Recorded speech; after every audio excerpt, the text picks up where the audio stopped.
Assalamu alaikum dear students. Welcome to NIEVS Homeschool. I am Samina Akhter. I am the assistant teacher of English of National Ideal English Version School. Today I am going to take a B.G.S class for the students of class 5. So our topic today is chapter 2 reading. Okay, so look here dear students. Chapter 2 reading done. We are going to read all the lessons of chapter 2. This is lecture number 5 and HW number 5. Okay, so let's see the pages of your book. So dear students, look, this is the first page of chapter 2, the Battle of Polashi, 1757.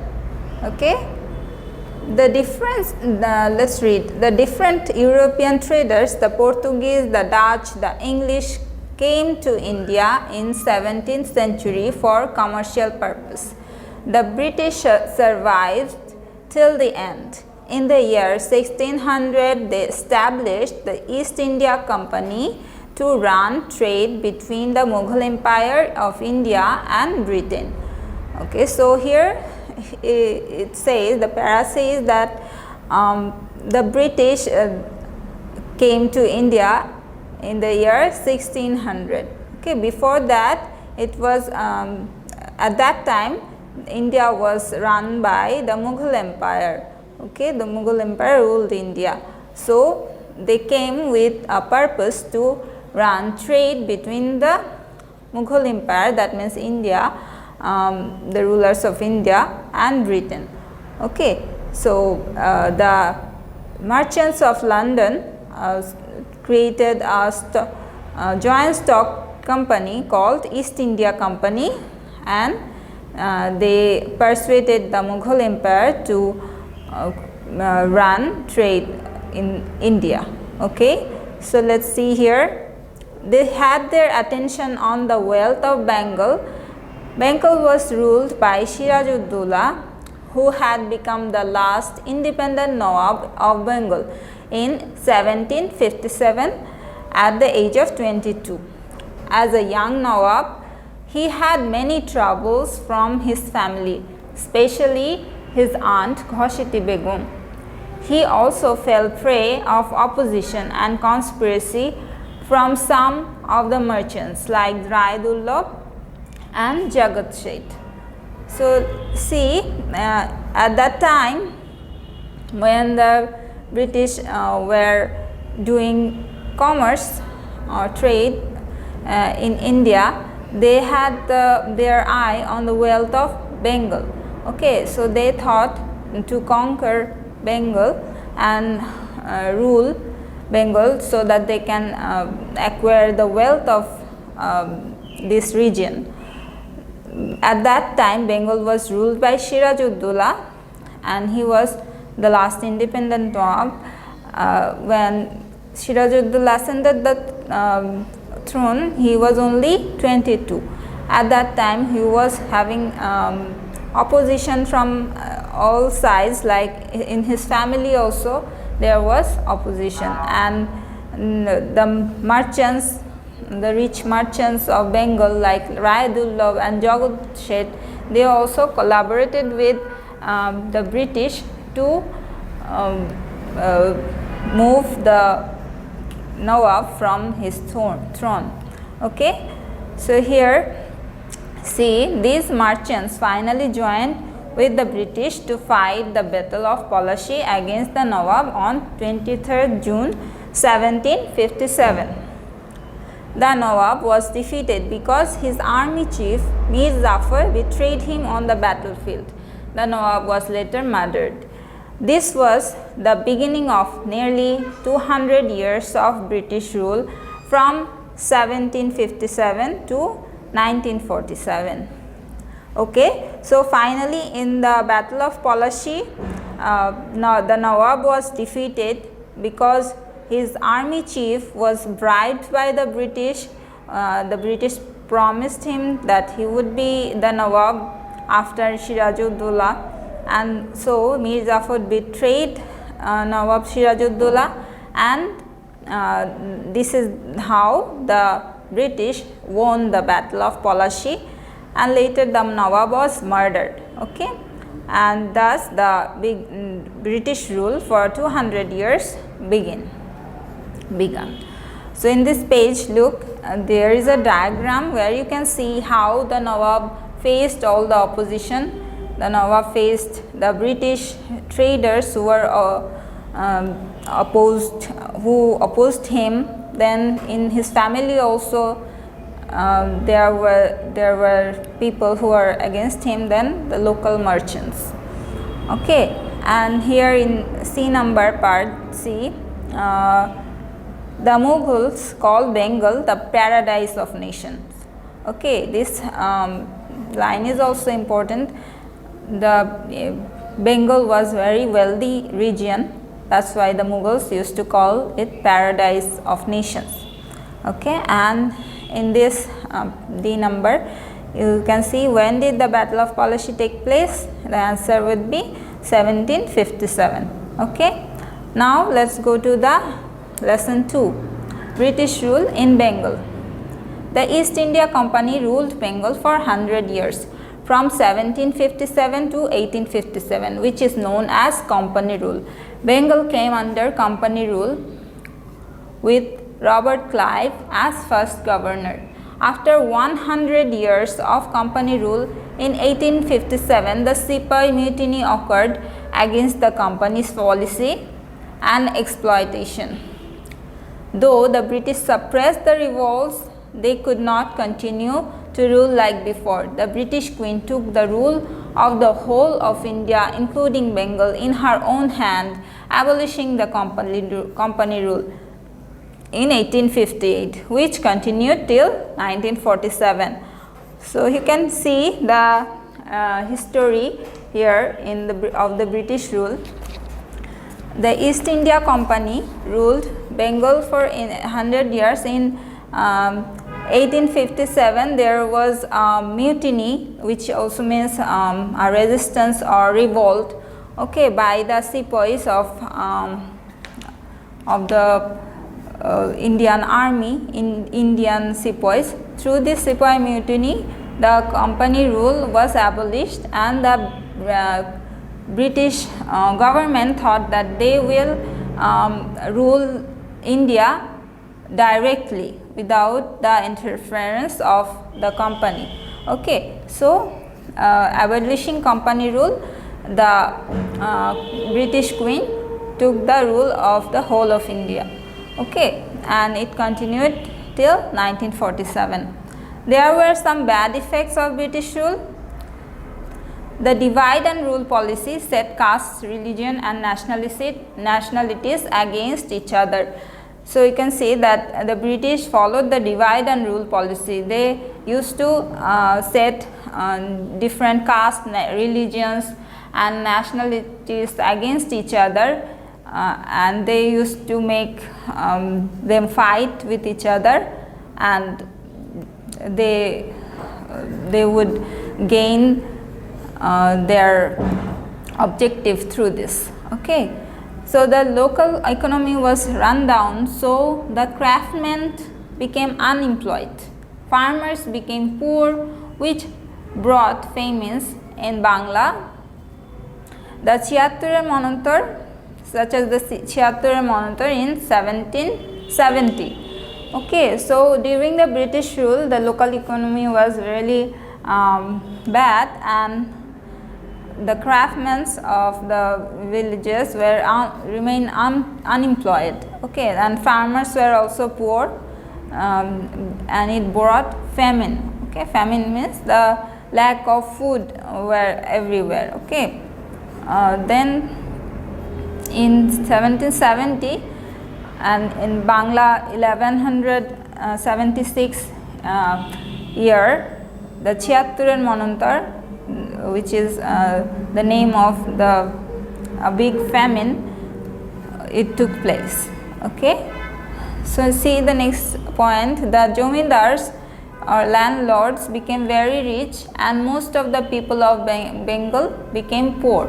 So the Jomindars were the landlords. They were the owner of the lands, and they through the help of the British, they became very rich and the common people became poor. But there were some good effects also. Good effects of British rule are education was encouraged by establishing new schools, colleges, universities and printing presses. Transport and communication were improved with better roads and railways and telegraph. The combination of education and communication led to the Bengal Renaissance of the 19th century, when education, literature and scientific knowledge developed. So here you can see the Bengal Renaissance is actually the time of 18th to 19th century, when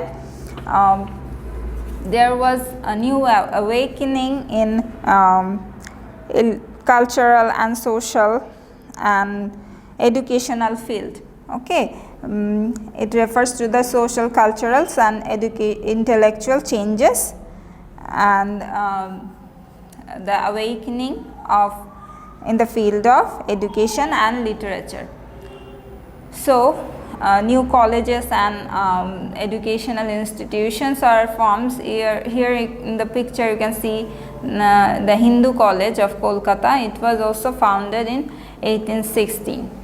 Okay, so now see in this page there are some people's picture here, 4 significant Bengalis who helped start the Bengal Renaissance.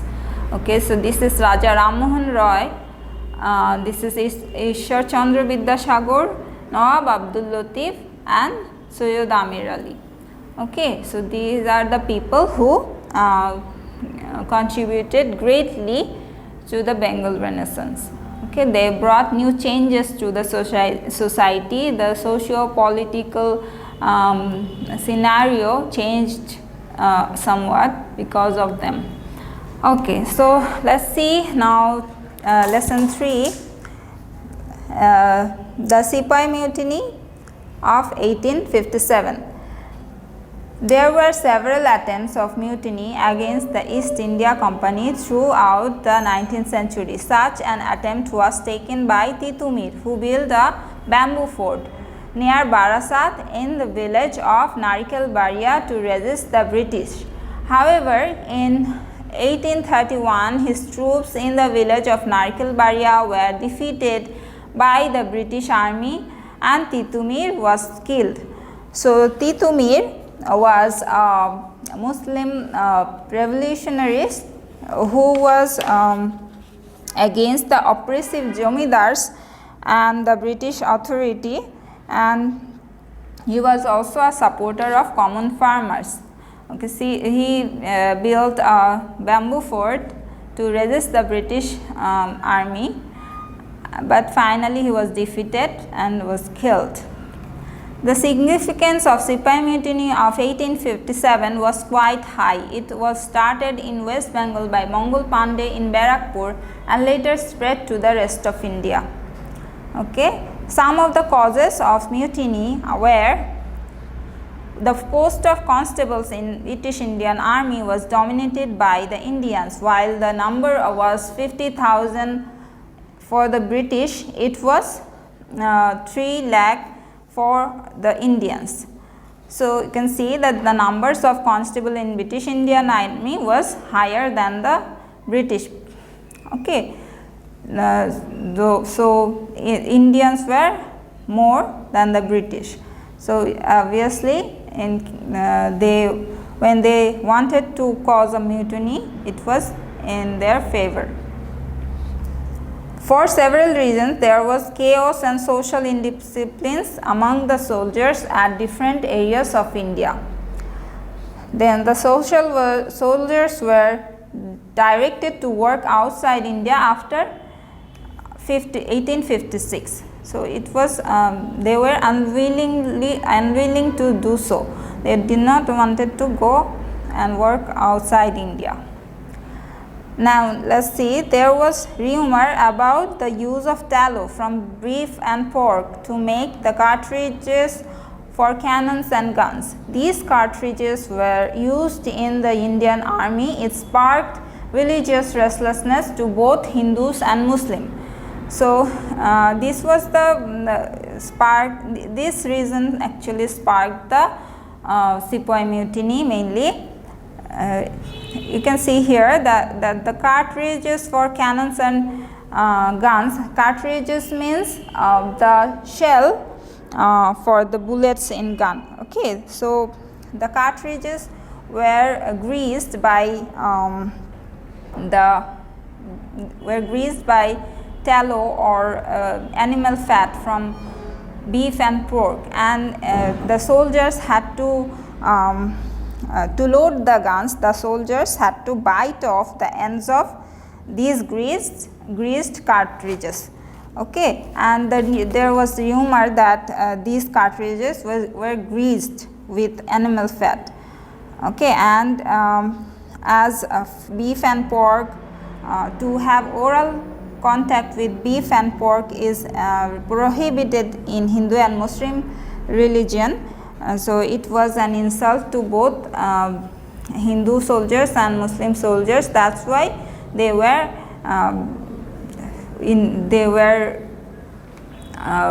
ready to create a mutiny. Okay, so let's see the next reason. The Sepoy Mutiny was supported by mass people, so they got themselves involved in this mutiny. The British took stern steps against it. Nearly 1 lakh Indians were killed to control this mutiny. Okay, so you can see that the mutiny was supported by common people also. That's why it spread so far. The rule by the East India Company was now replaced by the Queen Victoria becoming Empress of India. She started governing India freely. Okay. So in this page you can see a structure which is the memorial to the 1857 mutiny, okay, in Bahadur Shah Park in Dhaka. So let's see the next page and the last lesson, further resistance. Resistance to British rule continued through the 20th century. The spirit of patriotism increased due to the spread of education and the Renaissance movement.